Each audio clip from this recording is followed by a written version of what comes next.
With 3 in the ninth, the Blue Jays have pushed the Royals to the brink of elimination. You know, we thought we had a pretty good group together. The interesting thing, which I go back on a lot, is the fact that we still had, I believe, 3 players from the original draft in '76. They knew they could win. Players knew that they could win, and the organization knew that they could win. It was probably the best team I've ever played on. I mean, they were a great team. On paper, there was no comparison. I mean, up and down the lineup, they had everything. That was the first time that the organization had gotten there. There was a lot of young players that they had developed and brought along within the organization that were a part of that team, which really made it special. The nucleus of the team was there, and they were young. We were young still, well, some younger than others, but it was a team that could compete and would compete year after year. Before an expectation of success and championships, the Toronto Blue Jays were an expansion team looking for an identity. A team that played its first regular season game in the snow on a field originally used as a racetrack and football field, in a stadium on the shores of Lake Ontario. Here it ends, the first pitch in Blue Jay history. It's a strike to the basket. After nearly 8 years of navigating the challenges of expansion, the Toronto Blue Jays started to build something truly special. That growth seemingly culminated in one of the most memorable seasons in their history, 1985. Were the '85 Jays the best Jays team ever? Over the course of this podcast, we'll explore what was going on in the clubhouse and on the field during that season. From acquisitions to home runs, exhilaration to heartbreak. The drive of '85 had just about everything.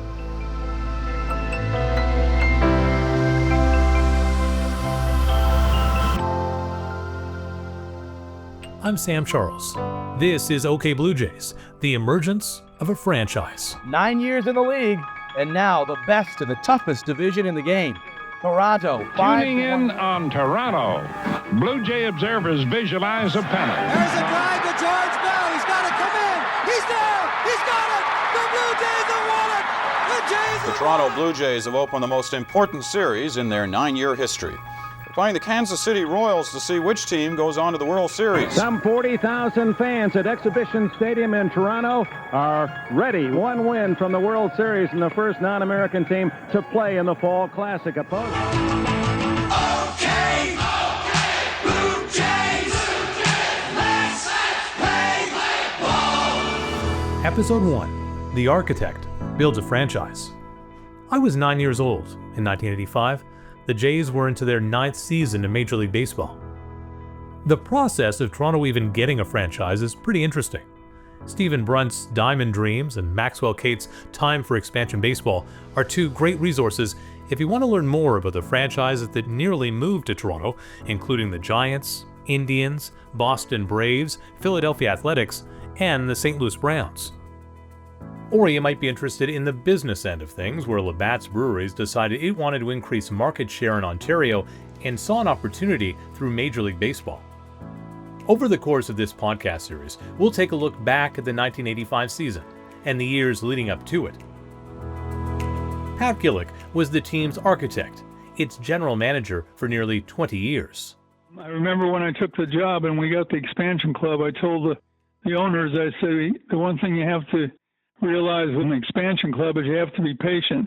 So I said it's going to be 9 or 10 years before we're going to be competitive and be ready to challenge someone. And actually it was the 9th year.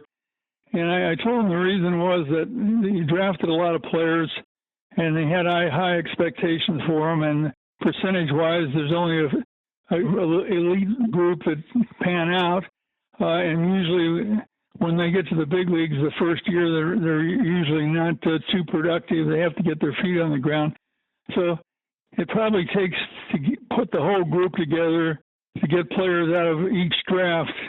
I'd say it takes 9 or 10 years. So I was pretty gratified that we were able to do it in 9 years. Pat Gillick began working for the Blue Jays in 1976.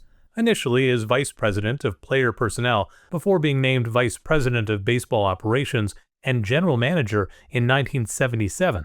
He made his way to Toronto from the New York Yankees system, where he'd been a coordinator of player development. The Yankees were George Steinbrenner, and I really wanted an opportunity to kind of use some of my ideas and use some of my techniques, to build a club. And I knew that I was going to be involved with the Yankees in that, but at the same time, George had a heavy influence, over what players you were going to pick, what players you were going to sign, et cetera, et cetera. Good guy to me, treated me well. Someone that was very competitive and liked to get their hands dirty, and really was more of a evaluator with the football coach for a while, assistant to Lou Saban. And he had more of a football mentality, not as much patience. And that's one thing, as I said, you have to have in baseball is a lot of patience. So I knew that I wasn't going to have that out there with the Yankees. So consequently, I thought this was a good opportunity to kind of get my hands dirty building a club. Over the course of this podcast, we're going to explore the origin stories of a number of personalities from across the franchise, from players to coaches to the front office. For Pat Gillick, the architect of the team, his connection to Canada started when he pitched in semi-pro for the Vulcan Elks, based in Medicine Hat, Alberta. There's a fun story written in the Toronto Star when he was inducted into Cooperstown about his grandmother wiring him $25 to finance the last leg of his trip from California to Medicine Hat. I had no problem coming to Canada. I played 2 years in Alberta, and I had no problem. But I did find, I think there's a reluctance on the American side to venture into a foreign country. I don't know if the Americans are as venturous as they make themselves out to be. After losing more than 100 games in each of their first 3 seasons with rosters, for the most part, long since forgotten, the Blue Jays brought in a new manager to replace Roy Hartsfield. Hartsfield had been the team's first manager, but never seemed to find his stride. In fact, in a 2011 Toronto Star obituary, Hartsfield was quoted as saying the roster he had while coaching San Diego's AAA team several years earlier was probably a better one than he had with the Jays. In the beginning, nothing went right. It snowed on their first home opener. One year, they lost twice as many games as they won. But the fans were tolerant. Just as they suffered through terrible weather, so they suffered with a Blue Jays team that was mostly awful. Martin O'Malley was one of those early fans. They didn't have to be a winner. And Gillick, the vice president, and the people who shaped the team knew that. Very, very intelligently crafted team for that reason. They could afford to be patient. Here's Pat Gillick. At the first meeting we had, when I first joined the club in '76, I told the board of directors at that time, it's going to take us 9 or 10 years to get there. And so, there's no shortcuts to this thing. And I said, especially because people are going to be reluctant to come to Canada. So it's going to take a while for them to become accustomed to the fact that Canada is just like the U.S. There's no difference. It's just an imaginary border there. So the one thing about our ownership club, Howard Webster, Don McDougall, and the CIBC, they were very, very supportive of us the whole time. And I think it was because we were honest with them and saying that there is no quick way to do this thing. It's going to take this long period of time. And so, and I told them that in the first meeting that we had. That it was not going to be an easy chore. It was going to take time. But they were terrific. You couldn't ask for any better owners. As the team struggled in their early years, Gillick and the front office started to take an outside-the-box approach to building the team. When you're building a ball club or you're building any team, any sports team, I don't think you can disregard any talents that you have. Wherever that talent might be from. It might be high school, it might be college, it might be semi-professional. Who knows where it's going to come from? So we decided that we were not going to overlook any, because of our situation in Toronto and being not a really attractive club to come to. Who wants to come to clubs losing 100 games 3 years in a row? So consequently, we just told our scouts, no holds barred. Infielder Rance Mulliniks joined the team in 1982. If you look at the numbers from 1982, that's when a lot of the players on that team in 83 and 84 really started to develop and come into their own because, like I said, it was a young team, a lot of young talent on it for the most part. And we always had very good starting pitching. What we were missing in 83 and 84 was we didn't have a closer in the bullpen, not a bona fide major league closer. We didn't have one. And as a result of that, we lost a number of games from the seventh inning on that if we win, we could have competed, maybe had a chance to win in 83 or 84. We don't know. I mean, that would all be subjected to a lot of discussion, but we would have most certainly won more games. Catcher Ernie Whitt. I really think it started in 84, to be quite honest with you. I mean, we had a real good team in 84. We didn't have a consistent closer or a bullpen, which I think we lost a lot of games in 84. That's when the Tigers got off to such a great start. But in August, we were still right there with them. But the fact that Bobby and I think Pat also knew that we needed to improve our bullpen and come up with a closer that could be consistent. And at that point in time, they went out after the 84 season. They signed Bill Cottle. They signed Gary Lavelle, who had, both of them had great numbers as back-end guys in the bullpen. That really kind of brought the team, okay, now we've got a real good opportunity. We have the lead after, 7 innings. We've got a real good chance of winning this game. So those acquisitions that Pat went out and got, for the team, I think was the turning point. And there was another guy that they brought in that year by the name of Tom Hinkie that stepped up when Cottle was trying his best, but he had thrown a lot of bullets the last few years, and his arm was not the same as it was in 83 and 84. Bobby Maddock, who was one of the Jays' original employees, was hired as their manager in 1980. He was 64, and the oldest rookie manager to start a season in MLB history. Although his tenure was short, in the role lasting only 2 seasons, including the strike-shortened 81 season, he spent 28 years with the team and is credited with recruiting and developing key players on the Jays' championship teams in the 90s. He played an important role in supporting general manager Pat Gillick. Our goal was, over the first 5 years, is just regardless of position or what they played, over the first 5 years, our idea was to collect as much talent as we possibly could, be it infielder, outfielders, or pitchers. And then we would go from there and fill in. But we just went after the best, what we thought were the best players, and thought that we'd give them time to develop and see if it worked out.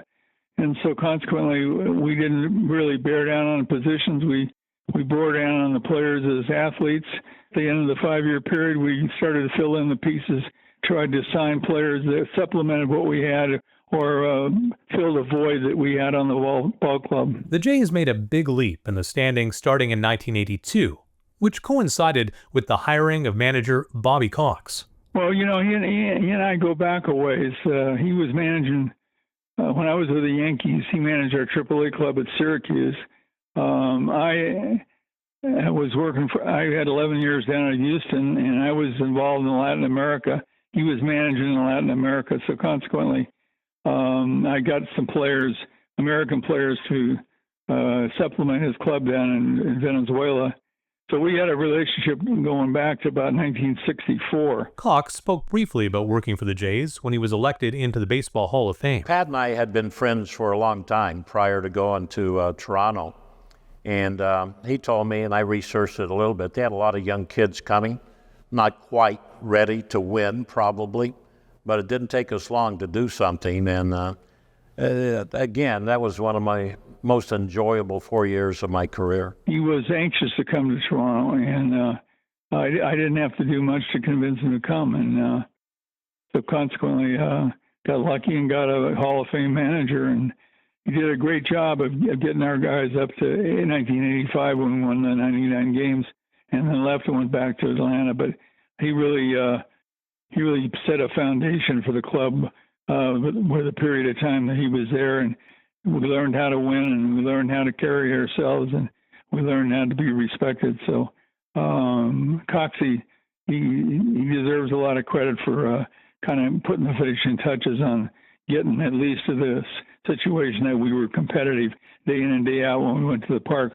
we were competitive. We would play hard, and if we got to be, we got to be trying to win any way we could. So it was not difficult for him to, as they say, he made a quick decision to come with us. The team would win 78 games in 82, then 89 in 83 and 84. Cito Gaston was hired by the Blue Jays as part of Bobby Cox's coaching staff. He says the transition to becoming a winner took time. Sully and myself and Bobby came there in 82, and that quick we had put a winning team together. And it wasn't easy, a lot of work. And we had some good players. We had some great players, good pitching staff. We had some young kids that turned out to be good players. We're so close. You know, we got close real quick in that organization. From 82 to 85, we had a couple of chances to win, and we didn't win. But once we got Hanky, someone to close games out, it all turned around. And pretty much had the same guys on the team we had before. Cesar Fielder was on that team, and of course Rance played a big part of us winning there too. Rance was a good student, a good hitter, and someone that would listen. And that's the thing in baseball. Sometimes, and I understand kids that don't want to listen, because if you go back and think about it, they all were stars where they came from. And although they don't realize some of them don't realize when you mix all the stars together, you start weeding one or two of them out of, because they don't make a change. They're not willing to make a change, or they can't make a change. But yeah, we're so close to Upshaw. I don't forget about Upshaw. Upshaw was on that team too. You go back and think about that team. There's some pretty good players on that team and some speed. And I think that's really turned around, along with Bobby Cox coming in doing a great job, and Al Woodmeyer. We only had 4 coaches back then, and we throw batting practice every day, and we hit extra every day. And we worked hard to get that team to where it got to in 85. I mean, we turned around pretty quick once we got there and got it going. The Jays weren't looking to simply win a championship. They wanted to build a perennial winner. In 85, Pat Gillick said the organization felt they were on the right track. Well, we always were optimistic. You know, we thought we had a pretty good group together. The interesting thing, which I go back on a lot, is the fact that we still had, I believe, 3 players from the original draft in '76. Ernie Witt behind the plate, Garth Orge, and Jim Clancy. And then at 85 club, I believe we had those 3 players were still with us 9 years down the road. So I thought that was a tribute to our scouting staff, going back to the original draft when they took these players. Witt was a marginal AAA player. Org was a utility player that I knew from the Yankees when I was over there, and Clancy was a kid that was a coming kid. So you know, we had some players that stuck around for a long time. I don't know of too many expansion teams. 9 years later, we would have 3 of the players that were originally drafted in a '76 draft. I'm pretty proud of that. Coxie was always an upbeat guy. He was demanding, but at the same time upbeat. We went in it every season hoping that we were going to do better and try to improve. I mean, I know that our ownership used to ask us for predictions on how many games we were going to win going into the season. Usually I always jumped it up and said when we won 80, I would win 84, 85. I said the last 2 games getting into the 90 win column. I said that's rough. When you get up in there, you don't climb too fast. You climb a game at a time or 2 games at a time over a season. But that was the one good thing about our coaching staff and our manager, is that they were very, very competitive and very, very positive and upbeat. And you know, Beeston was around, and Beeston's an upbeat guy too. We were always looking forward to the season, not looking back and worrying, oh, poor us. We were thinking, let's get some more players, and we were in a tough division there. Detroit was in there with Boston and New York and Baltimore, et cetera.